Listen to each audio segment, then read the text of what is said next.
Alas Pilipinas Men's National Volleyball Team pipiliting manalo para makapasok sa gold medal match. Nang sa gayon ay may bawo nila ang team captain nilang si Brian Bagunas. Team Thailand paghahandaan na maigi ang Team Philippines dahil alam nilang babangon ito mula sa pagkakalugmo kung kahit magpapakatatag sila upang hindi makatikim ng talo.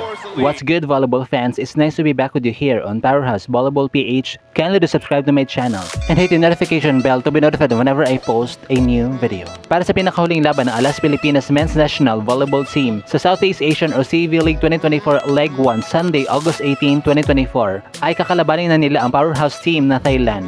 Isang kupunan na meron ng panalo at ang isa naman ay wala pang kahit isang talo. At yun nga ay ang Thailand na talaga nakipagpuksaan sa Vietnam. Specifically in sets 1 and 2 na nagkaroon pa ng extension.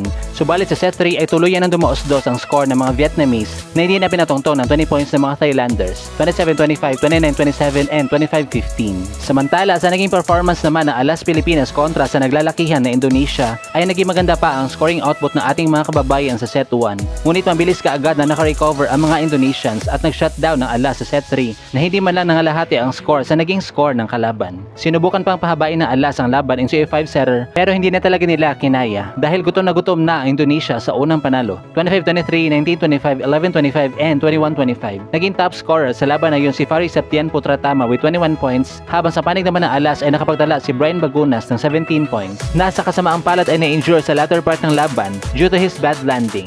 So ano kaya ang magiging game plan ng Alas Pilipinas upang maipanalo ang laban at makapasok sa championship game? Well, alam naman nating lahat na ang playing style ng Thailand ay fast play talaga. Kung kahit importante na maging alisto at huwag kaagad kumagat ang ating mga blockers sa mga nagfe-fake jump upang hindi bumuka ang kanilang blocking. Mahalaga din na tatagan talaga na Alas ang kanilang reception sapagkat isa sa strengths ng mga Thais ay ang kanilang serving dahil mahusay din silang maghanap ng target. Buhat nga na mabilis ang facing ng kanilang game, importante na makasabay sa liksi ang ating mga manlalaro sa pamamagitan ng low-fast sets at pag-execute ng differential plays. At hindi lang bato ng bato sa mga wing hitters. Kung sakali naman hindi makapaglaro ang main gunner at the same time team captain na si Brian Bagunas, ay dapat mag-step up talaga kung sino man ang ipapasok. And lastly, kailangan pagtibayin ng Alas ang kanilang coverage and floor defense sapagkat madalas silang namamatayan ng bola during their last game.